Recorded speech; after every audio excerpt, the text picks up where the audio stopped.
इस कार्यक्रम के पुण्यार्जक हैं श्री सुरेंद्र कुमार जैन, स्नेहलता जैन, सचिन जैन, मधुलिका जैन, प्रणव जैन पलवल, श्री विनोद कुमार जैन, मंजू जैन, अजय ऋतु जैन गुरुग्राम, श्री संजय जैन, निधि जैन, आयुष, अस्मिता, बनारसी दास स्टेट दिल्ली, श्री सुभाष नीलकमल जैन, सिद्धांत अक्षरा सिंघई, हर्ष सुनैना जैन, खनक अरुण्या सिंघई एवं समस्त जताराजी परिवार जबलपुर मध्य प्रदेश, राकेश जैन, मुकेश जैन, राजीव जैन, निहित, राहुल, अंबुज, अंकुर, शुभम, गौरी, प्रियांक, अरहान, अयांश, नक्श जैन, कृष्णानगर दिल्ली, श्री सागर सविता जैन, ऋषभ विहार Delhi, Shri Siddhant Jain, Prem Shanti apartment, civil line Delhi, Shri Sachin Sunita Jain, Shri Ram road, civil line Delhi, Shri Parshvanath Mahila Mandal, Raghuvarpura गली नंबर 6 दिल्ली, उषा जैन, अरुणा जैन, अनीता गंगेरू, रेणु जैन, वसुंधरा जैन, नीलम जैन। तीन भुवन में सार बीते राग विज्ञानता, शिव स्वरूप शिविकार, नमो त्रियोग समार के। छह ढाला ग्रंथ की तीसरे नंबर की ढाल प्रारंभ हो चुकी है। पहले छंद पर चर्चा विस्तार से हुई है और दूसरे नंबर की छंद के आधार पर चर्चा प्रारंभ होने जा रही है। दूसरे छंद में हमारे दौलतराम महाकविराज ने निश्चय मोक्ष मार्ग का स्वरूप मात्र 3 पंक्तियों के माध्यम से बताने का प्रयास किया है। भले ही छंद में 4 पंक्तियां हैं, पर निश्चय मोक्ष मार्ग की चर्चा तो मात्र 3 पंक्तियों में की गई है। देखिए छंद देखिए इस प्रकार है। परद्रव्यनते भिन्न आप में रुचि सम्यक्त भला है, आप रूप को जाने पनोसो सम्यक ज्ञान कला है, आप रूप में लीन रहे थिर सम्यक चारित सोई, अव्यवहार मोक्ष मग सुनिए हेतु नियति को होई। यह दूसरा छंद है छह ढाला ग्रंथ की तीसरे नंबर की ढाल का। मात्र 3 प्रारंभ की पंक्तियों में ही निश्चय मोक्ष मार्ग की चर्चा रखी गई है और चौथे पंक्ति में व्यवहार मोक्ष मार्ग को निश्चय मोक्ष मार्ग का हेतु कहा गया है। देखिए बोर्ड पर छंद लिखा हुआ है, बहुत मार्मिक छंद है, बहुत उपयोगी छंद है। आपको अच्छी तरह छंद को पढ़ना भी आना चाहिए और इस छंद कंठस्थ याद भी होना चाहिए। इस छंद के भाव को, मनोभाव को अच्छी तरह से हमें ग्रहण भी करना चाहिए कि आप में माने अपने आत्मा में, पर द्रव्यंते माने पर वस्तुओं से भिन्न रुचि श्रद्धान प्रतीति, भला माने निश्चय, सम्यक माने सम्यक दर्शन है। आप रूप को माने आत्मा के स्वरूप का पर वस्तुओं से भिन्न जानना, इस सम्यक ज्ञान है, ये निश्चय सम्यक ज्ञान है। कला माने प्रकाश है।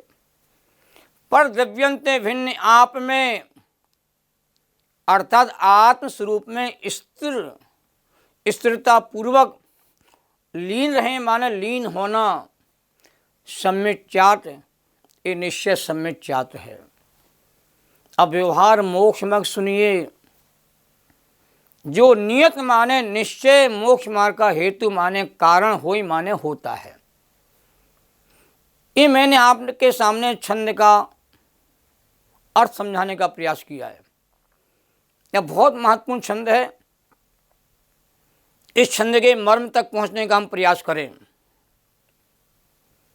कि स्वद्रव्य परद्रव्य का अंतर पता होना चाहिए। पूरे लोक में 2 ही द्रव्य हैं, स्वद्रव्य और परद्रव्य। मेरा चेतन ज्ञान स्वरूपी आत्मा ही स्वद्रव्य है और मेरे ज्ञान स्वभावी चेतन आत्मा से भिन्न जितना भी पदार्थ जगत में अनंतानंत पदार्थ, उन सबको परद्रव्य ही जानना चाहिए। परद्रव्य ही हैं वो।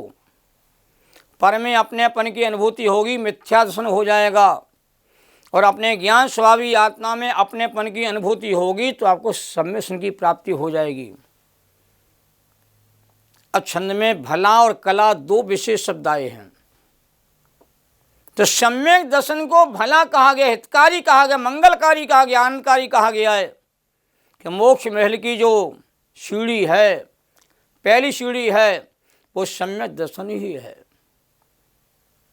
मोक्ष मार्ग में प्रवेश किसी को करना है तो सम्यक दर्शन धारण करके मोक्ष मार्ग प्रवेश होता है। तो सम्यक दर्शन भला है, कल्याणकारी है, मंगलकारी है। इसके बिना मोक्ष मार्ग की शुरुआत ही नहीं होती है।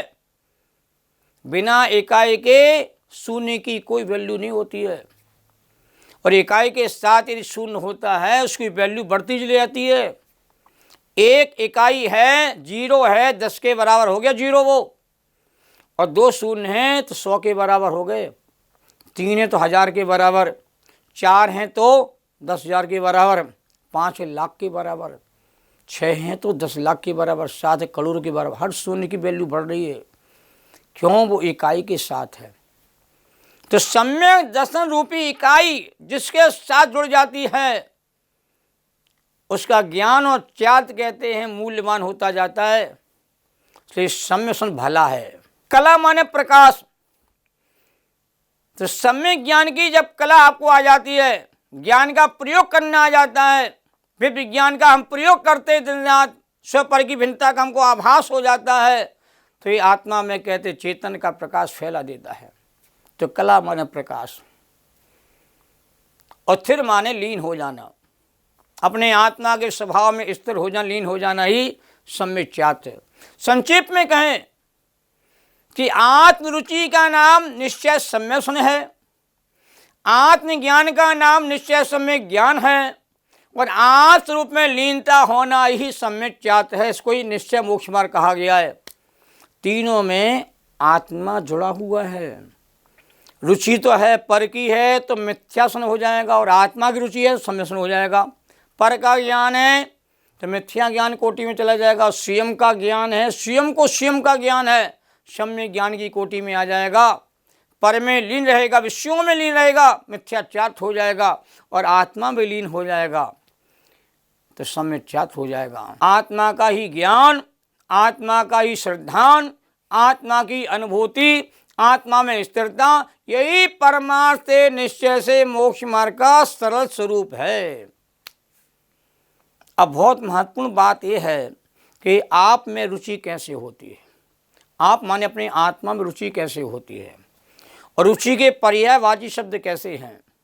ये बात, दो बात समझना जरूरी है। जैसे विषयों की रुचि होती है, भोगों को भोगने की रुचि होती है, खेल खेलने की रुचि होती है, पढ़ाई की रुचि होती है, बातें करने की रुचि होती है, घूमने फिरने की रुचि होती है, ऐसे ही अपने चेतन आत्मा की रुचि होती है।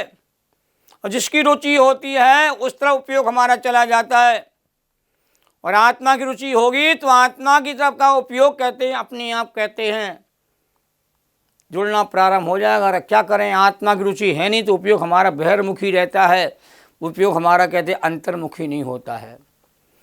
रुचि के पर्यायवाची शब्द कौन कौन से होते हैं? रुचि का अर्थ क्या है? रुचि को श्रद्धा भी कहते हैं, रुचि को प्रतीति भी कहते हैं, रुचि को सच्चा विश्वास भी कहा जाता है।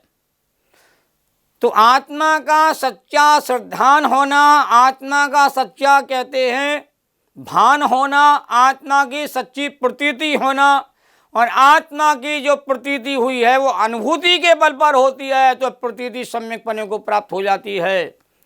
और आत्मा का स्वरूप जैसा है वैसे ही आपको कह दे यकीन हो जाए, विश्वास हो जावे, तो ये रुचि के पर्यायवाची शब्द हैं।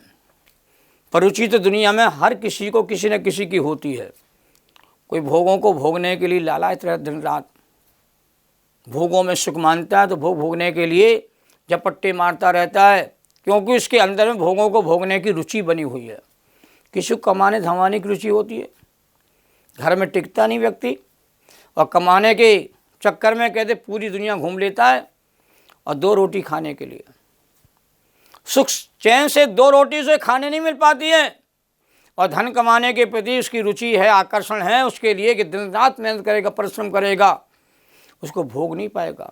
दुनिया इतनी पागल हो रही है, जो कमा के लेता जो कमा के लेके आता है उसको भोग नहीं पाता है। 5% भी कमाया हुआ भोगने में नहीं आया आज तक, पर कमाने की लालसा दिन रात कहते बनी रहती है। तो ये विषय भोगों की रुचि जो संसारी प्राणी को है, ये रुचि कहते मिथ्या है, सम्यक नहीं है। और अपने शुद्धात्मा को, अपने आत्मा को जानने की, पहचानने की, उसकी अनुभूति करने की जो हमारे अंदर में भावना होती है, रुचि होती है, आकर्षण होता है, वो आपको मोक्ष मार्ग में स्थापित कर देता है। तो आज तक जीव ने स्वयं की रुचि नहीं की है और पर की रुचि में अनंत भाव जीव ने कहते हैं व्यर्थ में कमा दिए। इसलिए जिनवाणी कहते एक बार तुम आत्मा की रुचि करके देखो, तुम्हारा आत्मा सबसे सुंदर है, सबसे श्रेष्ठ, सबसे महान है, अनंत शक्तियों का धारी, अनंत गुणों का धारी है, अनंत धर्म तेरे आत्मा में कहते भरे पड़े हुए हैं। एक बार आत्मा की दृष्टि करके देखो तो सही। पर की दृष्टि जीव करता है तो स्वभाव आपको पहचानने में नहीं आता है। दृष्टि भी दो ही होती है, पर दृष्टि है, स्वभाव दृष्टि। स्वभाव की दृष्टि होगी तो पर से दृष्टि हट जाएगी, आत्मा दृष्टि होगी तो पर से कहते आपकी दृष्टि छूट जाएगी। इसलिए जीव को रुचि तो बदलना पड़ेगी, अपना श्रद्धांत तो बदलना पड़ेगा, अपना विश्वास तो बदलना पड़ेगा।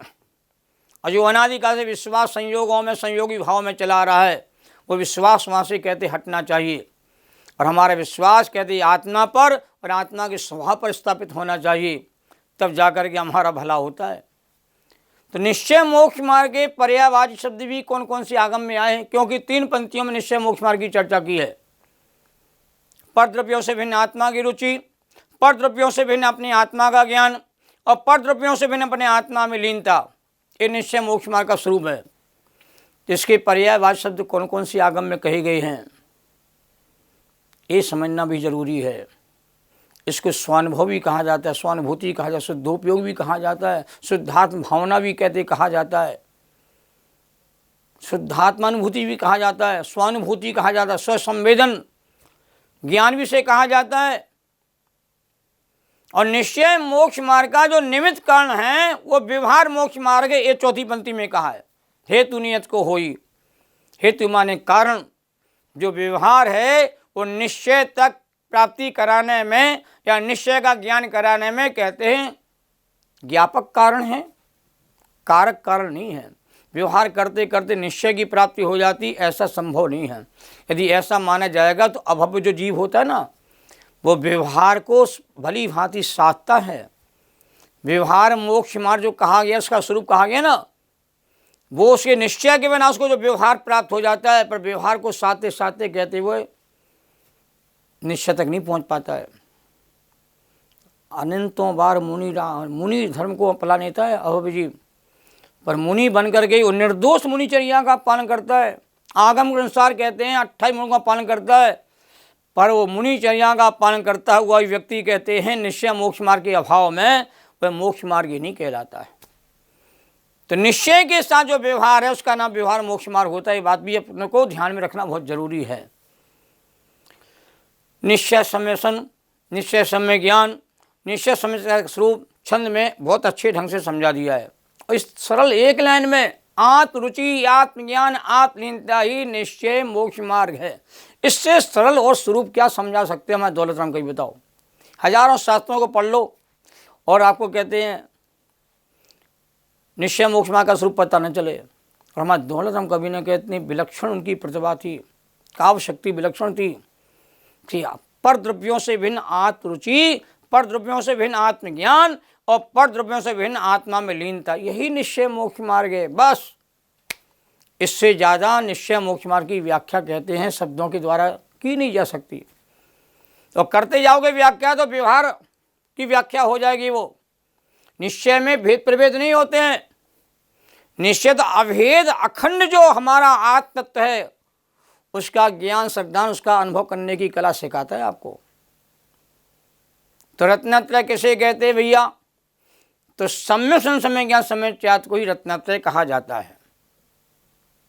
और निश्चय रत्नत्रय, व्यवहार रत्न, ऐसे 2 भेद हैं।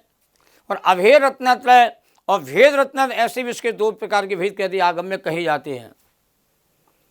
और स्वद्रव्य का मतलब आत्मद्रव्य ही स्वद्रव्य है। और आत्म द्रव्य को छोड़ करके सभी परद्रव्य हैं। एक तराजू पर, एक पलड़े पर अपने आत्मा को रखना और दूसरे पलड़े पर कहते हैं सारी दुनिया को रखना। दोनों पलड़े में सबसे भारी पलड़ा कौन सा नजर आना चाहिए? जिस पलड़े पर मेरा आत्मा विराजमान है वो ही सबसे महत्वपूर्ण है, वही सबसे भारी है, उसी को अपना मानना है। जिस पलड़े पर सारी दुनिया बैठी हुई है वो पलड़ा मात्र ज्ञान का गेय है, जानने योग्य है, वो श्रद्धान करने योग्य नहीं, रुचि करने योग्य नहीं है, वो अनुभूति करने योग्य नहीं है।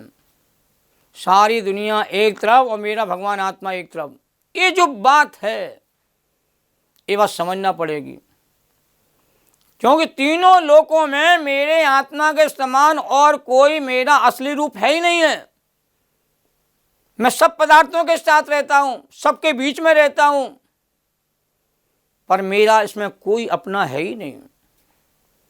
मेरा भगवान आत्मा, चेतन आत्मा ही अपना रूप है, शुद्धात्मा ही मेरा असली रूप है। इसी की दृष्टि हो जाए, इसी पर विश्वास हो जाए, इसी का श्रद्धान हो जाए, इसकी प्रतीति हो जावे, इसकी अनुभूति हो जाए, संसार से पार हो गए आप। जरा सा काम करना मोक्ष मार्ग की प्राप्ति करने के लिए अपने को अपने पन से कहते हैं याद करो। दुनिया को रिझाने में, मनाने में, पाने में पूरा जीवन लगा दोगे और कभी भी कहते हैं आपको सुख नहीं मिलेगा। और अपने आत्मा को मनाने के लिए, अपनी आत्मा को जानने के लिए, पहचानने के लिए, अपनी आत्मा की प्रतीति करने के लिए एक भाव लगा दोगे। एक भाव क्या? अंतर्मुहूर्त लगा दोगे तो आत्मा की प्राप्ति होते ही हम माला माल तो थे, माला माल का हमें अनुभव होना प्रारंभ हो जाएगा। कोटि ग्रंथ को सार यही जिनवाणी उचरो, दौल ध्याय अपने आत्म को, मुक्ति रमा तब बेग बरो। करोड़ों ग्रंथों का सार यही है कि अपने भगवान आत्मा के अलावा इस जगत में कोई अपना है ही नहीं। अपने में अपनापन ही सम्यसन है और पर में अपनापन कहते हैं मिथ्या दर्शन है। इतनी सरल व्याख्या है, ज़्यादा बुद्धि की आवश्यकता नहीं है। कम बुद्धि से भी आपको कहते हैं यथार्थ बोध हो जाता है। तो भला सम्यसन है और कला माने प्रकाश, सम्यक ज्ञान है। किसी वस्तु के प्रति विशेष लगाव, विश्वास, अनुराग, श्रद्धा, प्रतीति को ही कहते रुचि कहते कहा गया है। और ऐसी आत्मा की रुचि जिस दिन कहते हमारे भीतर प्रकट हो जाएगी उस दिन यह जीव सम्मित्व का धारी बन जाएगा।